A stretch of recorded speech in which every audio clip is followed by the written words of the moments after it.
और यूएसए को हम इन एक्शन देख रहे थे एंड पावर प्ले में 4 विकेटों का गिर जाना इंडिया का अपने ही फोर्ट्रेस में यानी मुंबई में टीम इंडिया की बहुत ज्यादा स्ट्रॉन्ग स्टैंडिंग है और यूएसए के अगेंस्ट, तो उस वक्त जहन में सिर्फ एक ख्याल आ रहा था कि पाकिस्तान ने भी यूएसए के अगेंस्ट खेला है। ये आई थिंक जो बॉडी लैंग्वेज बहुत जबरदस्त थी। मेरा नहीं ख्याल कि ये पाकिस्तान, क्योंकि पाकिस्तान से जीते हुए भी हैं यूएसए, तो मेरे ख्याल में तो मैच बहुत जबरदस्त होना है और मेरे ख्याल में तो प्रेडिक्शन भी मुश्किल हो जाएगी करना मेरे लिए और तौसीफ भाई के लिए, लेकिन क्योंकि स्टिल फिर हम पाकिस्तान को ही फेवरेट करेंगे डेफिनेटली। और मतलब जो हमने गलतियां नीदरलैंड्स के खिलाफ की थी वो यूएसए मुझे नहीं लगता हमें मार्जिन देगा। जिस फास्ट बॉलर की आप बात करें शेडले की, शेडले हैज अ वास्ट एक्सपीरियंस, इसलिए क्योंकि वो लीग्स में रेगुलरली खेलते हैं। उन्होंने साउथ अफ्रीका से, केप टाउन से जो है वो अपना सफर शुरू किया और वहां डोमेस्टिक खेल कर आए में, सो यानी साउथ अफ्रीका से डोमेस्टिक खेल के वो सारा एक्सपीरियंस गेज करके और फिर यूएसए क्रिकेट का जो हिस्सा बने।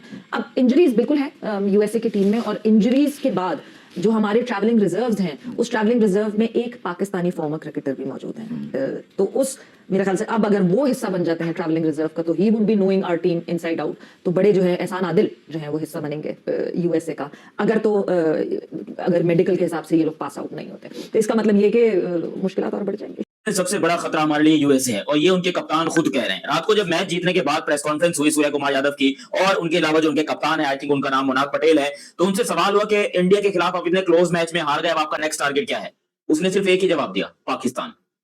यार ऐसा क्या हुआ? देखो इंडिया ने इनकी ली है और इनकी मारी है बड़े गंदे तरीके से। मेरी सिंपत्ति इनके साथ थी, मैंने बताया यूएसए ने अच्छा खेला, ये किया वो किया, वेरी वेल डन, यूएसए ने कमाल कर दिया, मैं बड़ी बातें कर रहा था इनके लिए। ये तो हमारी लेने के चक्कर में, अरे सूर्या भाई कम मारा आपने इसको, अभी इनको और कूटना था। अरे इनकी मां बहन एक करनी थी आपने, ये साले अरे अभी 2-3 दिन पड़े मैच के अंदर, हमारे ऊपर काय को तुम एक्सटर्नल प्रेशर डाल रहे हो भाई? मतलब सीधा सीधा बोल देता है कि पाकिस्तान ऐसी कोई बेइज्जती करता है किसी की, ऐसी कोई लानत भेजता है किसी के ऊपर? जो इन्होंने भेजी है क्या मुनाफ पटेल भाई, क्या हो क्या आपको? होश में हो? किसके बारे में बात करो पता है? पागल करिए यहाँ पे, और कम ऑन यूएसए, ये वाला मैच जीत रहा है लेकिन हमसे हार जाना भाई, हमें मत देना इतना टफ टाइम भाई। वैसे ही अभी एक हादसा होते होते बचा है सुबह की टाइम पे, हम बच गए नीदरलैंड से बचते बचते। क्या हो रहा है? आप देखो इतनी सारी बातें चल रही थी, पाकिस्तान यूएसए से हारेगी, पाकिस्तान यूएसए से हारेगी। बोला था कि अपने लिए जो दूसरों के लिए खड्डा खोद रहे हो, खुद मत गिर जाना कभी उसमें गलती से, क्योंकि यहाँ पे कम ऑन यूएसए सच में हो गया है। तिलक वर्मा का मुझे भाई ऐसा लग रहा है ये जब इंडिया का ये हाल हो रहा है, हमारा क्या होगा? ये हमें खुश नहीं होना चाहिए ज्यादा, सही कह रहे हैं। हम तो अभी एंजॉय करेंगे, हम सुबह वाला जीतेगा, अभी हमारा मैच बाद में यूएसए से। अभी अब इनका बताएं, ये जो नंबर 1 T20 टीम लग रहा है ये दोनों जो आउट हुए हैं ना, ये मैंने तिलक वर्मा इतनी अच्छी सीरीज खेलता आ रही है, यूएसए जैसी टीम इनको टफ टाइम दे सकती है, किसी ने सोचा था? ये आप बताएं, मतलब ये चीज देखें, जब नंबर 1 टीम को देख सकती है ना, तो हमारे साथ क्या करेगी ये देखो। अभी फिलहाल कम ऑन यूएसए हो गया, अभी फिलहाल ये होगा यार, एटलीस्ट 30-31 रन से तो जीते, वन साइडेड तो खिलाएगा कि भाई कुछ भी है। चलो शुरू में तो मैं बोलूंगा यूएसए विनिंग पोजीशन में आ गया था भाई, ठीक है ना, लेकिन कुछ भी है उन्होंने कवर अप तो किया। लेकिन तुम्हें क्या भरोसा है कि हम कवर अप कर पाएंगे इस तरह से जिस तरह से सूर्य ने किया?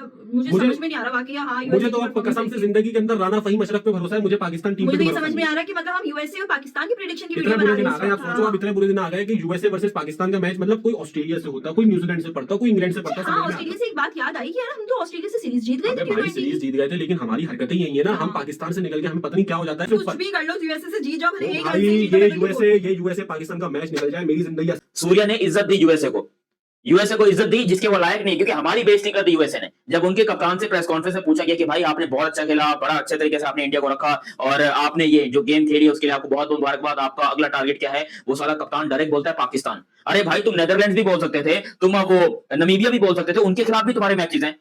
साला एक हार हमको अब तक चुभ रही है। चलो तुम भी आओ लेके पाकिस्तान, हम भी आते हैं, देखते हैं क्या होता है। लेकिन जो हार तुमने हमें दी थी ना 2024 वाले वर्ल्ड कप में, एक तो साला तुमने 159 किया था, ऊपर से हमने भी 159 किया था, मैच बराबर हो गया, सुपर ओवर में यूएसए ने हमको हराया था। ये पॉसिबल कैसे हुआ था भाई? जरूरी है, हर प्लेयर परफॉर्म करते हैं। मैं हमेशा बड़ी परफॉर्मेंसेस की बात नहीं करता, मैं ये हमेशा ही कहता हूं कि 11 लड़के खेल रहे हैं तो 11 के 11 लड़कों में से चलो 9 से 10 लड़कों की कंट्रीब्यूशन लाजमी होनी चाहिए। ये ना हो कि शाहीन आउट करेगा तो टीम जीतेगी, या बाबर रन करेगा, या वो करेगा, इस तरह नाम ना गिराए। हमें हर एक प्लेयर से थोड़ी थोड़ी परफॉर्मेंसेस लाजमी चाहिए, जिसे कहते हैं टीम परफॉर्मेंसेस। और तो मेरे ख्याल में बाहर लड़के की तरफ से परफॉर्म करना जरूरी होगा। थोड़ा सा जो कंसर्न आ रहा है वो बैटिंग ऑर्डर, जो हम उस दिन भी बात कर रहे थे, 4थे नंबर वाली बैटिंग की बात कर रहे हैं, या 5वें नंबर पे, मैं समझता हूं हमें एक डिसीजन लेना पड़ेगा। मैं समझता हूं कि नाफे, क्योंकि नाफे अगर खेलता भी है ना, तो नाफे अगर 10 बॉलें खेलेगा ना, तो 10 बॉलों में वो 20 से 22 रन 25 रन करके देगा, वो ऐसा प्लेयर है। और हमें एक प्लेयर चाहिए उन दोनों में से जिसको भी आपने रेस्ट कराना है, बिठाना है। लेकिन मेरे ख्याल में हमें मिडिल ऑर्डर के अंदर, क्योंकि मिडिल ऑर्डर हमारी काफी अरसे से स्ट्रगल कर रही है, अरसे से स्ट्रगल कर रही है, तो हमें एक प्लेयर जी हाँ, प्लीज। एक चीज ये कि कल काफी लोगों का ये मानना था और काफी लोग ये कह रहे थे कि क्यों बाबर को पिन पॉइंट करते हैं। ठीक है, क्योंकि the kind of stature that he has, एक अरसे तक he has been called the best batter of Pakistan, तो ज्यादा जिम्मेदारी बनती है। वो कहते हैं ना with more power there comes more responsibility. Yes. तो ऑब्वियसली इसलिए सबसे पहले बाबर का नाम आता है। मगर अगर आप फ्लॉप होने की बात करें तो बाबर, उस्मान खान, बिल्कुल। शादाब खान, फिर हम मोहम्मद नवाज को मैच विनर के हिसाब से जो है over the period of time देखने लगे थे। तो इन सबके ऊपर भी उतनी ही रिस्पांसिबिलिटी, सबके ऊपर बिल्कुल, सिर्फ एक दो लड़कों पे टीम नहीं होती, हर एक प्लेयर का रोल उतना ही इंपॉर्टेंट है। और काफी सारे सीनियर प्लेयर्स हैं जो काफी अरसे से खेल रहे हैं, बिल्कुल। उस्मान को भी काफी चांसेस मिले, ऐसा नहीं है। और देखिए बाबर की जो बात होती है ना, हम चाहते हैं, हमारी हमेशा से ख्वाहिश रही है कि बाबर मैच विनर बने। इतनी क्रिकेट खेल के अगर आप पाकिस्तान टीम को नहीं जितवा पा रहे तो इससे बेहतर आप फिर किसी और को चांस दो।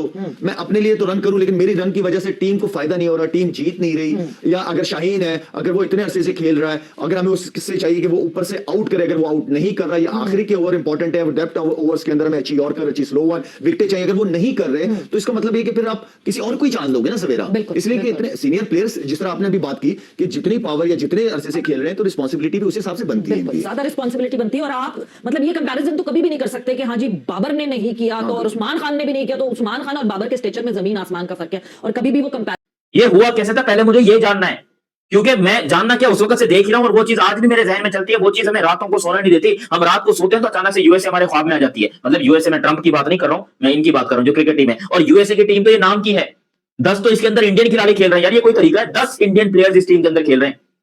तो ये एक तरीके से ओवरसीज इंडियंस और पाकिस्तान टीम का ये मैच हो रहा है। और वो मैच अब हर हाल में जीतना है, क्योंकि अब हम हारना बर्दाश्त नहीं कर सकते। पहले फिर भी था, बातें होती थी कि यार चलो एक बार हो जाता है, लेकिन जो हमारी गंदी हालत हुई नीदरलैंड्स के सामने, मेरे को अब ये वाला मैच भी खतरे में ही लग रहा है। उनके जो कप्तान ने हमें ये सिंपल सी बात बोली ना कि नेक्स्ट टारगेट पाकिस्तान, और है भी वो इंडियन। सबसे बड़ी बात आपको ये बताऊं, इंडियन है वो मुनाक पटेल, जो वहां पर बैठ के प्रेस कॉन्फ्रेंस कर रहा था, जो पोस्ट मैच प्रेस कॉन्फ्रेंस होती है। तो वहां पर फिर जो जर्नलिस्ट है वो तालियां भी बजा रहे हैं और कह रहे हैं अरे लाफ छूट गए भाई, लोगों के हंसी छूट गई। लोगों को ये बहुत बड़ा मजाक लग रहा है कि जी पाकिस्तान को हराएंगे। आने दो, फिर आने तो हम भी अपनी पे आ जाएंगे। याद रहे पाकिस्तान वो टीम है जो जिस टीम के अगेंस्ट खेलती है वही टीम बन के खेलती है। हमने पिछले साल पिछले वर्ल्ड कप में यूएसए के साथ मैच खेला, हमको अंदाजा ही नहीं था कि यूएसए के साथ खेलना कैसे, इसलिए हमको पता नहीं था। ठीक है, आज हमने नीदरलैंड के खिलाफ खेला ना, नीदरलैंड बन के खेला। ऑस्ट्रेलिया के खिलाफ हम खेलते हैं, ऑस्ट्रेलिया बन के खेलते हैं। हाँ, जब इंडिया के खिलाफ की बारी आती है तब हमारे हाथ पांव सूझ जाते हैं, तब हमसे परफॉर्म ही नहीं होता। हम कितनी भी कोशिश कर ले, हम गंदे तरीके से एक्सपोज ही हो जाते हैं। तो इंडिया जैसी टीम, और वो हमारा एक ख्वाब ही है, ड्रीम है कि काश हम कभी जिंदगी में इंडिया जैसी टीम बन पाए, इंडिया को हरा पाए। तो वो तो हमारा ख्वाब पूरा नहीं हो सका, लेकिन यूएसए जो है जिन्होंने अभी इंडिया को हराया है, और इंडिया की क्रिकेट टीम की तारीफ करनी पड़ेगी यार। जिस तरीके का कमबैक था, हमारे पूरे ख्वाब पे, हमारे पूरे सपने पे उन्होंने जो है वो एक तरीके से मूत्र विसर्जन कर दिया। जो हम कह रहे थे ना कि यूएसए आएगा और हम उनको यूएसए इंडिया को हराएगा और फिर हम जो है वो सेलिब्रेट करेंगे, इंडियन क्रिकेट टीम जो है वो स्ट्रगल करेगी, यूएसए की सेलिब्रेशन पूरे पाकिस्तान में होगी। लोगों ने बड़ा जो है ना बातें करनी शुरू कर दी कि भाई हम जो है वो हर हाल में हराने लगे हैं, कोई टेंशन वाली बात नहीं है, हम जो है वो यूएसए के साथ खड़े हुए हैं। और जब यूएसए मैच हार गया तो इतना यूएसए के अपने लोगों ने यूएसए को ट्रोल नहीं किया होगा जितना पाकिस्तानी करेंगे। सालों हमको हराने के लिए तुम सारा भाग के आ गए, बगैर चप्पल के दौड़ के आ गए कि पाकिस्तान को हराएंगे। और जब बाप से सामना हुआ तो तुम लोग की औकात नहीं थी उनको हराने की, क्योंकि क्रिकेट के अंदर तो इंडिया पाकिस्तान का बाप ही बना होता है हमेशा। पिछले 8 मुकाबलों में यूएसए कह रहा हूं, इंडिया ने पाकिस्तान को हराया है। और अब इंडिया ने अपनी बी टीम जो बनाई हुई, जिसका नाम इन्होंने रखा है यूएसए। आप जाकर देखो, अरे यार कनाडा जिसमें ज्यादातर रहते इंडियंस है, वहां पर भी इतने इंडियन नहीं भरे हुए जितने यूएसए की टीम में भरे हुए हैं। 2 पाकिस्तानी यहाँ पे रखे हैं, मोहसिन और अली खान, ये 2 आपने पाकिस्तान, बाकी सारे आपने इंडियन भरे हुए हैं। और मुझे पता है ये भी ड्रेसिंग रूम ग्राउंड के अंदर यही शेयर हो रहा होगा कि जाके पाकिस्तान को पकड़ो, पाकिस्तान को हराओ। अरे हमारे पीछे काय को पड़ते हो भाई, जिसको हराने से नाम मिलेगा, हमें हराने से क्या होगा, हम तो पहले से ही हारे हुए लोग हैं। हमारी क्रिकेट वैसे ही दफन हो चुकी है। हम अब नीदरलैंड से हम मर के जीत रहे हैं। मतलब हमारी क्रिकेट की ये हालत हो गई कि नीदरलैंड जो है वो हमारा बाप बनने की कोशिश कर रहा है। तो अब हमारी क्रिकेट में और रह क्या गया है। और यूएसए को भी इतना बोलना चाहूंगा भाई आ जाओ, 10 तारीख को हम तुम्हें बता देते हैं कि कौन बाप है कौन बेटा है, तुम जरा इधर आ जाओ, हम तुम्हें देख लेते हैं। लेकिन हमें हराने से कुछ नहीं होगा। अगर हराना ही था तो बाप को हराते, जाके इंडिया को हराते, तुम्हें पता चलता कि भाई वो उनको हराने से क्या होता है, पूरी दुनिया हिल जाती। और इंडिया का एक रिकॉर्ड है, आज तक किसी भी एसोसिएट टीम ने इंडिया को नहीं हराया, डजंट मैटर वो ओडीआई हो या T20 हो। तो सोचो कि आपको लग रहा है कि आप जो है वो इंडिया को हरा लोगे, आप मतलब आपने ऐसा सोचा और आपने काफी कर भी लिया। हम लोग भी ये सोच रहे थे कि आप इंडिया को हरा लोगे, लेकिन अब आपने जो बात बोल दी ना कि हमारा नेक्स्ट टारगेट पाकिस्तान है, ये बात मुझे बहुत बुरी लगी है, बहुत बुरी लगी है। मेरा दिमाग खराब हो गया है और अब मुझसे इंतजार नहीं हो रहा भाई। 15 वाले मैच को तो पता नहीं, लेकिन 10 वाला मैच इस वर्ल्ड कप का सबसे ज्यादा रोमांचक और सबसे ज्यादा एंटरटेनिंग मैच होने वाला है। ये बात आप मेरी लिख के रख लो। बाकी आप लोग अपनी राय कमेंट सेक्शन में देना। अभी तक आप लोगों ने चैनल सब्सक्राइब नहीं किया तो सब्सक्राइब करो, बेल आइकन दबाओ। मिलते हैं बहुत ही जल्द अगली वीडियो में, तब तक के लिए आप मुझे दीजिए इजाजत। अल्लाह हाफिज़ एंड लव यू हो गया, बाय।